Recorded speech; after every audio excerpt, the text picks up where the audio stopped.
কি খবর বন্ধুরা, আশা করি প্রত্যেকে ভালো আছো, সুস্থ আছো এবং নিজের প্রিপারেশনটাকে এতটা জোরদার করছো যাতে খুব শীঘ্রই তুমি একটি গভর্নমেন্ট জব ক্র্যাক করতে পারো এবং নিজের সাথে সাথে নিজের পরিবারকেও সিকিউর করতে পারো। তো welcome to railway and police আড্ডা 2% বেঙ্গলি অফিসিয়াল ইউটিউব চ্যানেল। আমি তোমাদের সাথে সুদীপ্ত স্যার।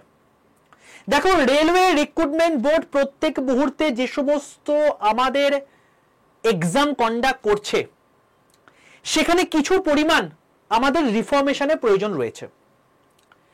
এই জিনিসটা নিয়ে তোমাদেরকে আমি লাস্ট কয়েক মাস ধরে বলে আসছি এবং সেটা নিয়ে আমি প্রচুর তোমাদের ভিডিও করে দিয়েছি। এই চ্যানেলের মধ্যেই তোমরা দেখতে পাবে সেটা। যারা আমাকে পার্সোনালি চেনো তারা জানো যে যখনই কোনো রকম তোমাদের জন্য আওয়াজ তোলার দরকার হয়েছে আমি প্রত্যেক মুহূর্তে এগিয়ে এসেছি এবং চেষ্টা করেছি যতটা সম্ভব সহজ সরলভাবে সেই সমস্ত মানুষদের কাছে পৌঁছানোর, যাতে এই রিফর্মগুলো এনে তোমাদের যে একটা মানে স্টুডেন্ট লাইফ সেখান থেকে চাকুরিজীবীতে যেতে অনেকটা সুবিধা হয়। চ্যানেলটা রয়েছে, ভিডিওগুলো রয়েছে। আমি যেদিন থেকে তোমাদের রেলওয়েতে কোনো রকম কোনো ভ্যাকেন্সি আসেনি অর্থাৎ 2023 সাল, সেদিন থেকে তোমাদের বলে এসেছি রেলওয়ে রিক্রুটমেন্ট আসছে, তোমরা তৈরি হও। তখন অনেকে অনেক কিছু কথা বলেছিলে, যাই হোক, কারণ তখন রেলের কোনো নামনিশানি ছিল না। এখন তো চারিদিকে সবাই দেখবে যে রেল নিয়ে লাফালাফি করছে, বাট যারা আমাকে চেনো তারা খুব ভালো করে জানবে যে আমি সেদিন থেকে তোমাদের রেল নিয়ে পড়ে আসি এবং যতদিন পর্যন্ত না রেলওয়ে রিক্রুটমেন্ট সঠিকভাবে কন্ডাক্ট হয়ে তোমরা সেই জায়গাটা পাচ্ছ ততদিন পর্যন্ত লেগে থাকবো।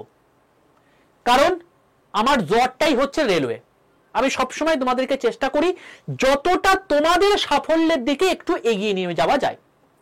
প্রত্যেককে বলি যে চ্যানেলটা তোমরা এখন ভিডিওটা দেখছো, এই চ্যানেলটাকে প্রত্যেকে সাবস্ক্রাইব করে পাশে থাকা বেল আইকনটা ক্লিক করে রাখবে।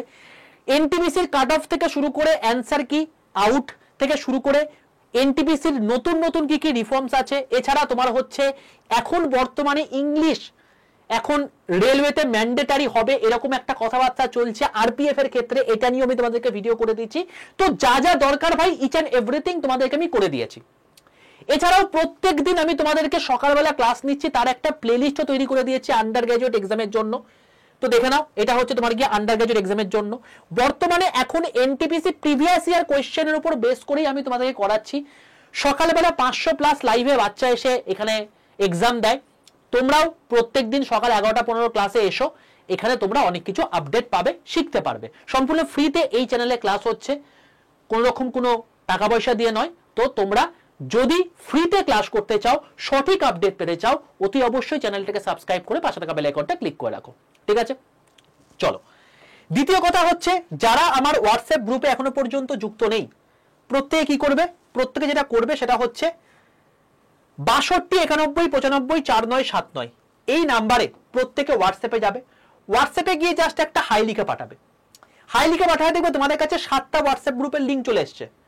Rail, SSC bank, English private job, WBSSC group C আর ডাব্লিউবি এসএলএসটি। এই 7টা হোয়াটসঅ্যাপ গ্রুপের মধ্যে রেল বলে যে হোয়াটসঅ্যাপ গ্রুপের লিঙ্কটা আছে সেই লিঙ্কটায় ক্লিক করে প্রত্যেকে জয়েন করে যাও। এখানে সমস্ত ক্লাসের লিঙ্ক, তার পিডিএফ সম্পূর্ণ ফ্রি হোয়াটসঅ্যাপ গ্রুপে তোমরা পাবে। এই প্রত্যেকটা গ্রুপে সম্পূর্ণ ফ্রিতে। ঠিক আছে, চলো। এবার আমি তোমাদেরকে এখানে এই যে 5টা ডিমান্ড রয়েছে, যেটা নিয়ে আগামীকাল হতে চলেছে একটা বড় আন্দোলন, সেই 5টা ডিমান্ড আমার কি? অ্যাকচুয়ালি আমার নয়, অ্যাকচুয়ালি তোমাদের। তোমরা যেগুলো আমাকে জানিয়েছো, যেটা আমার সত্যিকারই মনে হয়েছে যে হ্যাঁ এইগুলোকে ওপর লেভেলে নিয়ে যাওয়া দরকার রয়েছে, সেটা নিয়েই আমি আমাদের যত হিন্দি ভার্টিক্যালের টিচার্সরা রয়েছে তাদের সঙ্গে কমিউনিকেট করে একটা মোটামুটি ভাবে আন্দোলন বলতে অবশ্যই মারপিট করে আন্দোলন নয়, একটা শান্তিপ্রিয় ওয়েতে একটা জাস্ট তোমার হচ্ছে টুইটার ক্যাম্পেইন আয়োজন করেছি, যে আয়োজনটার মাধ্যমে আমরা মোটামুটি ভাবে আমাদের যে সমস্ত দাবিগুলো আছে সেই দাবিগুলো রাখতে পারবো। সবার প্রথম যে দাবি আমার, সেটা হচ্ছে RRB group D vacancy increase. যেখানে আমরা দেখতে পাচ্ছি গ্রুপ ডি তে ভ্যাকেন্সি প্রচুর বেশি রয়েছে, সেখানে এক একটা ললিপপ দিচ্ছে 32,000 ভ্যাকেন্সি। এবং তোমাদেরকে যখন ভ্যাকেন্সিটা এসেছিল তোমাদেরকে বলেওছিলাম অ্যাকচুয়ালি কিন্তু তোমাদের 32,000 ভ্যাকেন্সি নয়, এটা কমে গিয়ে 18,000 ভ্যাকেন্সি হয়ে গেছে। তো যেখানে এত এত ভ্যাকেন্সি রয়েছে সেখানে মোটে একটা ভ্যাকেন্সি কেন? তার প্রত্যুত্তর কি? কন্ট্রাকচুয়ালি কি আলটিমেট উদ্দেশ্য? যদি সেটা হয়ে থাকে তাহলে আমাদের দেশের ইনফ্রাস্ট্রাকচার কি হচ্ছে? এত কেন রেল দুর্ঘটনা হচ্ছে? এত কেন ডিরেলড হচ্ছে?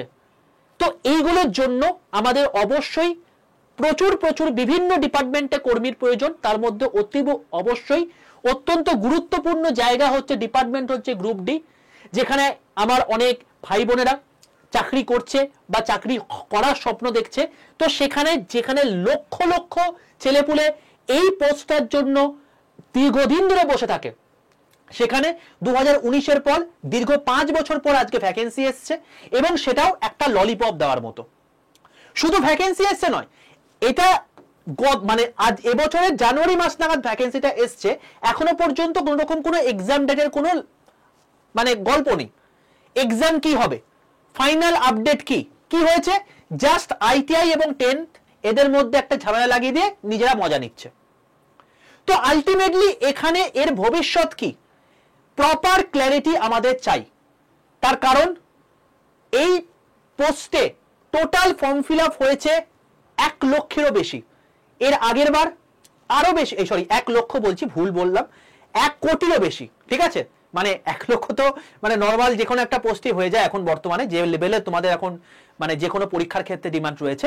তো সেক্ষেত্রে 1 কোটিরও বেশি যেখানে ফর্ম ফিল আপ হয়েছে, সেখানে কিন্তু এই পোস্ট নিয়ে কখনো ছেলেখেলা করা যাবে না। এবং দেখো, আমি তোমাদের এই গ্রুপ ডি নিয়ে তোমাদেরকে কতগুলো ভিডিও করে দিয়েছিলাম। এ দেখো, গ্রুপ ডির আপডেট, গ্রুপ ডি কোর্ট কেসের কি নির্দেশ রয়েছে, এজ রিল্যাক্সেশন নিয়ে তোমাদেরকে কতবার বলেছিলাম। দেখো, আমি কিন্তু আজকে যে কোনো কথাগুলো হচ্ছে সেগুলো কিন্তু আমি আজকে বলছি না, বহুদিন আগে থেকে এই জিনিসপত্রগুলো বলে আসছি। তার ফলে আজকে বিভিন্ন রকম টিচারদের সঙ্গে কমিউনিকেশন করে তাদেরও মনে হয়েছে যে না, এরকম একটা রিফর্মেশনের দরকার রয়েছে, তো আমাদেরকে একজোট হতে হবে। তো এর মাধ্যমে আমরা কিন্তু একটা স্বাধীনতা ছিনিয়ে আনতে পারি। সেম কেস আমি দেখো এর আগে তোমাদেরকে ভিডিও করে দিয়েছিলাম, এখন বর্তমানে রেলওয়ে কি ইংরেজি বাধ্যতামূলক হয়ে যাচ্ছে, মানে রেলওয়ে এখন এসএসসি কন্ডাক্ট করবে, এরকমও কিন্তু কথাবার্তা চলছে। তো সেটা নিয়ে আমি তোমাদেরকে ভিডিও করে দিয়েছি। আরআরবি এনটিপিসি তো পেপার লিক কন্টিনিউয়াস ওয়েতে হয়ে গেছে, দেখতে হবে কতগুলো সেন্টারে যেখানে ইন্টারনেট পর্যন্ত নেই, তো সেখানে কি করে একটা পেপার, এত বড় একটা পেপার সেখানে কন্ডাক্ট হচ্ছে। তারপর হচ্ছে গ্রুপ ডি ভ্যাকেন্সি নিয়ে একটা বড় সড়ো, দেখো এখানে 1 মাস আগে তোমাদেরকে ভিডিও করে দিয়েছিলাম। এছাড়া এজ সিলেকশন নিয়ে আমি কত কত ভিডিও করেছি। তো আমি জাস্ট আজকে তোমাদেরকে এটাই রিকোয়েস্ট করব, যত পারো এই ভিডিওটাকে শেয়ার করো।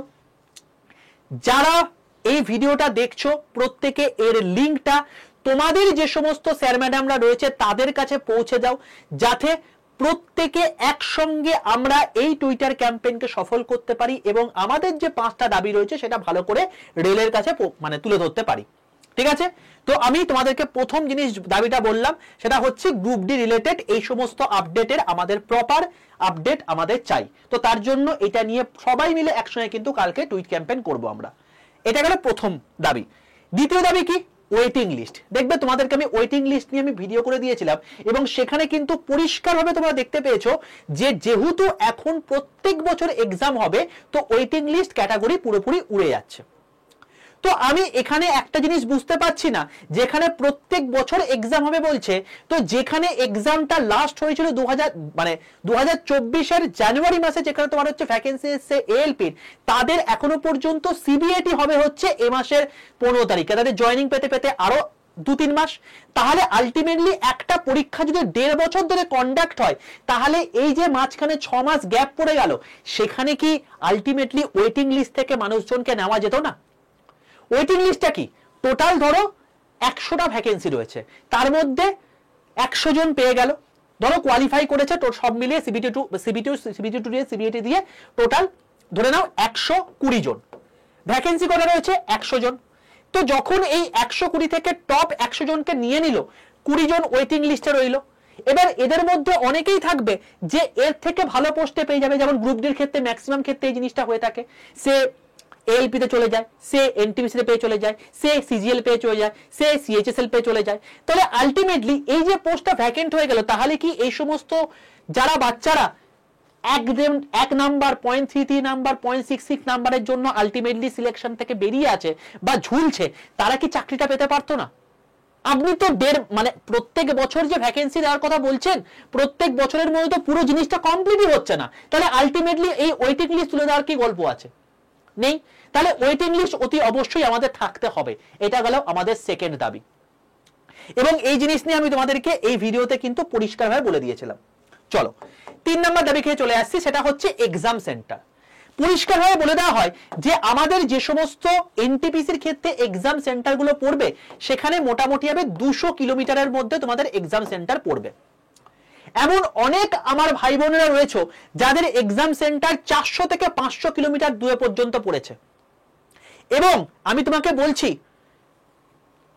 আমার একজন মানে খুব কাছের একজন আত্মীয় রেলের এনটিপিসি পরীক্ষা দিতে যায়, তার সিট পড়েছিল একটা নির্দিষ্ট জায়গাতে, পাটনার একটা নির্দিষ্ট জায়গাতে। এবার সে সেখানে আজকে বন্দে ভারত করে যাচ্ছে, এবং এই বন্দে ভারত মতো জায়গাতে 2 থেকে 2.5 ঘন্টা তোমার হচ্ছে লেট। এই যে লেটটা হলো, তাতে কি হলো? তাতে হচ্ছে এই যে 2.5 ঘন্টা, এই 2.5 ঘন্টা নিশ্চয়ই সে এমনি এমনি বসে থাকবে না, কিছু জিনিসপত্র সে খাবে, কোথাও গিয়ে তাকে বসতে হবে। যদি ফার্স্ট ক্লাস ওয়েটিং রুমে বসে, তাহলে 2 ঘন্টার জন্য তাকে একটা নির্দিষ্ট চার্জ দিয়ে দিতে হবে। তাহলে কি এইটা কোনো না কোনো ভাবে কি রেলওয়ের ইনকাম হচ্ছে না? তাহলে কি এই জিনিসপত্রগুলোর জন্য মানুষরা সাফার করছে, করুক, আলটিমেটলি ইনকাম তো হয়ে যাচ্ছে, এই ব্যাপারটা কি হচ্ছে না? কেন হতে পারে না? এই জিনিসপত্রগুলো এত তো এক্সাম সেন্টার রয়েছে, কাছাকাছি পড়ুক, কি দরকার রয়েছে এত দূরে ফেলার? এবং যেখানে ফেলা হচ্ছে সেখানে প্রপার ইনফ্রাস্ট্রাকচার কই? তাহলে এক্সাম সেন্টারে এত দূরে দূরে পড়ছে কেন? যেখানে বলা হয়েছিল 200 কিলোমিটারের মধ্যে তোমাদের এক্সাম সেন্টার পড়বে, সেখানে 400 থেকে 500 কিলোমিটার পর্যন্ত দূরে অনেক ছেলে মেয়ে পড়েছে। এবং সবচেয়ে বড় কথা, সেখানে এক্সাম দিতে গিয়ে তারা দেখতে পাচ্ছে যে এক্সাম ক্যান্সেল বিভিন্ন জায়গাতে গিয়ে, কি টেকনিক্যাল এরর। তাহলে যে বাচ্চাগুলো আজকে এরকম একটা পজিশন থেকে গিয়েছে, মেন্টাল কন্ডিশন, মেন্টাল স্টেশন নিয়ে গিয়ে যে পরীক্ষা দিচ্ছে, তাহলে আলটিমেটলি সেখানে গিয়ে যখন সে দেখছে এক্সাম ক্যান্সেল, তাহলে তার মানসিকতা কি হয়ে থাকে? এই জিনিস যেন আমাদের আন্ডার গ্রাজুয়েট এক্সামের ক্ষেত্রে কখনো না হয়, সেই জন্য আমাদেরকে কিন্তু অতি অবশ্যই এখন থেকে রুখে দাঁড়াতে হবে, নাহলে কিন্তু আবার সেম জিনিস তোমরা দেখতে পাবে। 3 নম্বর দাবি হচ্ছে এক্সাম সেন্টার আমাদেরকে কাছে দিতে হবে। 4 নম্বর দাবি, এই যে এক্সাম ক্যান্সেল, এই এক্সাম ক্যান্সেল যে টেকনিক্যাল ইস্যু বলা হচ্ছে, তো এখানে আমি তোমাদেরকে কিছুদিন আগে ভিডিও করে দেখিয়ে দিয়েছিলাম, যেখানে আমরা পরিষ্কারভাবে দেখতে পাচ্ছি এক্সামে ঘাবলা হচ্ছে রীতিমতো। লোকজন এসে কিছু কিছু পার্সেন্টকে কোয়েশ্চেন বলে দিচ্ছে, কোয়েশ্চেনের অ্যান্সার বলে দিচ্ছে। কারোর কারোর এক্সাম সিস্টেম চলছে, কারোর কারোর এক্সাম সিস্টেম চলছে না। এগুলো কেন হচ্ছে? স্বচ্ছ রিক্রুটমেন্ট যখন দাবি করছেন, তাহলে এই সমস্ত ভুলভাল সেন্টারে কেন ফেলছেন? তো আমাদের যে সমস্ত এক্সাম গুলো ক্যান্সেল হয়েছে, সেগুলো নতুন করে এক্সাম হয়ে গেছে, খুব ভালো কথা, কিন্তু এই টাইপের জিনিসপত্রগুলো যাতে আর না হয়, সেটার জন্য প্রপার লক্ষ্য রাখতে হবে। কখনোই এগুলোকে আমরা মেনে নিতে পারবো না। এটা গেল আমাদের 4 নম্বর দাবি। আর 5 নম্বর দাবি হচ্ছে এজ রিল্যাক্সেশন। এটা নিয়ে আমি তোমাদেরকে বহুবার বলেছিলাম, ভাই সোচ্চার হও, সোচ্চার হও। যদি এএলপি তে চলে আসে, তাহলে টেকনিশিয়ানের ক্ষেত্রে বা এনটিপিসির ক্ষেত্রে পরের বছর আর কিচ্ছু করতে পারবে না। সেম জিনিস কিন্তু এএলপি তে হয়েছে। তো আমার বক্তব্য হচ্ছে এটাই, যে 5 বছর পর তোমাদের পরীক্ষা হয়েছে, যেখানে তোমাদের এজ রিল্যাক্সেশন এর আগের বছর 3 বছর পর্যন্ত দিয়েছে। তাহলে যে সমস্ত ছাত্রছাত্রীরা 2 বছর এজ রিল্যাক্সেশন পেল না, তাহলে কি এবারে 2 বছরে এজ রিল্যাক্সেশন দেওয়া যেত না? তাহলে এই জিনিসটার লজিক কি? কেন সেটা দেওয়া হয়নি? প্রত্যেকটা ছাত্র, প্রত্যেকটা ছাত্রী, আজকে এই যে আমার দাবিটা গোটা পশ্চিমবঙ্গের বুকে ছড়িয়ে দাও। যে সমস্ত স্যার ম্যাডামের কাছে পড়ছো, যে সমস্ত বন্ধু বান্ধবের সঙ্গে প্রিপারেশন নিচ্ছ, প্রত্যেকের কাছে এই জিনিসটা ছড়িয়ে দাও। কারণ আমাদের এই 5টা দাবি নিয়ে একজোট হয়ে যদি আমরা লড়াই করতে পারি, তবে কিন্তু আমরা সাকসেসফুল হতে পারবো, আমাদের এরকম জিনিস আসতে পারবে।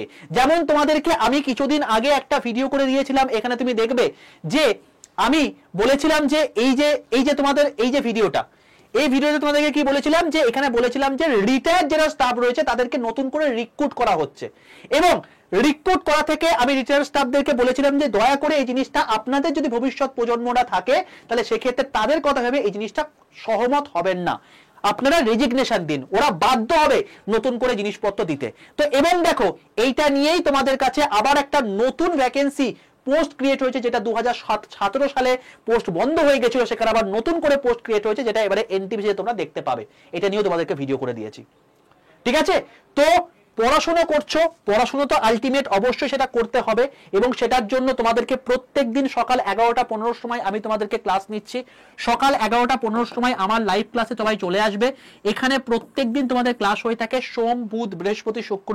এখানে আমি তোমাদেরকে প্রিভিয়াস ইয়ার কোয়েশ্চেন করাচ্ছি, এবং এখান থেকেই কোয়েশ্চেন তোমাদের প্রচুর প্রচুর কমন আসবে আগামী আন্ডার গ্রাজুয়েট এক্সামে। কারণ 2024-এ যে সমস্ত পরীক্ষা হয়ে গেছে সেগুলো থেকেই কোয়েশ্চেন কিন্তু বারবার করে রিপিট হচ্ছে, এবং সেই কোয়েশ্চেনগুলি যখন তুমি আমার এখান থেকে করে যাবে তুমি দেখবে ম্যাক্সিমাম কোশ্চেন ওখানে রিপিটেশন পাচ্ছ, এবং তুমি স্কোর ভালো করে আসতে পারবে। ঠিক আছে ভাই? তো আমার 5টা দাবি নিয়ে কারা কারা সহমত কমেন্ট সেকশনে লিখে দাও। কেউ যদি আমার বিরুদ্ধেও বলতে চাও অবশ্যই বলতে পারো, সম্পূর্ণ স্বাধীনতা রয়েছে। আমার সঙ্গে কি বিরোধ কারোর রয়েছে, যদি কারোর কোনো থেকে থাকে সেটাও তোমার বক্তব্য কমেন্টে জানাতে পারো।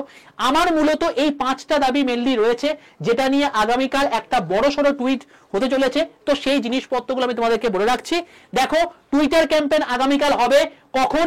4টে, মানে কালকে হচ্ছে 4 জুলাই, কালকে হতে চলেছে সকাল 11টার সময়, এবং প্রত্যেকে এই হ্যাশট্যাগটা লিখে নাও, railway reform, hashtag railway reform. এই হ্যাশট্যাগ রেলওয়ে রিফর্মের মাধ্যমে আমাদের কিন্তু যত টিচার রয়েছে, যত স্টুডেন্ট রয়েছে, তোমাদের যা কিছু দাবি রয়েছে সবকিছু একসঙ্গে পুরোটা লিখে যতবার পারবে টুইট করবে, কারণ এই টুইটার ক্যাম্পেইন আমাদেরকে সফল করতেই হবে। আগামীকাল আমাদের এই যে যুদ্ধ, এই যুদ্ধ সফল করে যদি আমরা একটা বেটার কিছু করতে পারি তাহলে সেক্ষেত্রে কিন্তু আমাদের জন্যই ভালো হবে ভাই। আমি কেউ না, তোমরা হচ্ছে সবকিছু। তোমাদের দাবি নিয়ে আমি এখানে আসছি, জাস্ট আমি তোমাদের দাবিগুলোকে এখানে রাখছি।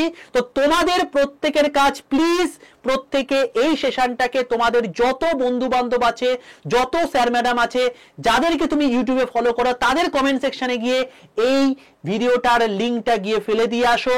তারা দেখুক, তাদের প্রত্যেককে একসঙ্গে এগিয়ে আসতে হবে, কারণ আমরা একা কিছু করতে পারবো না, আমাদের সকলকে এই জায়গাটাকে সফল করতে হবে। তোমাদের যদি আরো কিছু ডিমান্ড থেকে থাকে অতি অবশ্যই তোমরা কমেন্ট সেকশনে জানিও, এবং এই 5টা ডিমান্ড তোমরা আমার সঙ্গে সহমত কিনা সেটাও কিন্তু কমেন্ট সেকশনে জানিও ভাই। বাকি দেখা হচ্ছে আগামীকাল সকাল 11:15 লাইভ ক্লাসে। সেখানে তো সমস্ত কিছু তোমাদের ক্লাস হচ্ছেই, এবং অতি অবশ্যই তোমরা কিন্তু ভাই এই টুইটার ক্যাম্পেইনকে কিন্তু এড়িয়ে যেও না, কারণ এইটার মাধ্যমে কিন্তু আমাদের আসবে সফলতা। ঠিক আছে ভাই?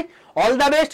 যদি আমার এই কর্মসূচি বা বাকি সমস্ত জিনিসপত্রগুলো যদি তোমার ভালো লেগে থাকে, প্রত্যেকে লাইক করে বন্ধুদের মধ্যে শেয়ার করে দাও, চ্যানেলটাকে সাবস্ক্রাইব করে পাশে থাকা বেল আইকনটা ক্লিক করে রাখো। তার কারণ রেলওয়ের কন্টিনিউ নতুন আপডেট, অথেন্টিক আপডেট, এবং তার সঙ্গে সঙ্গে রেলওয়ের কমপ্লিট প্রিপারেশন সম্পূর্ণ বাংলা ভাষায় ফ্রি অফ কস্টে এই চ্যানেলে হয়ে থাকে। আগামীকালও 11:15 সময় তোমাদের লাইভ ক্লাস থাকছে। ঠিক আছে ভাই? All the best. দেখা হচ্ছে আগামীকালের লাইভ ক্লাসে।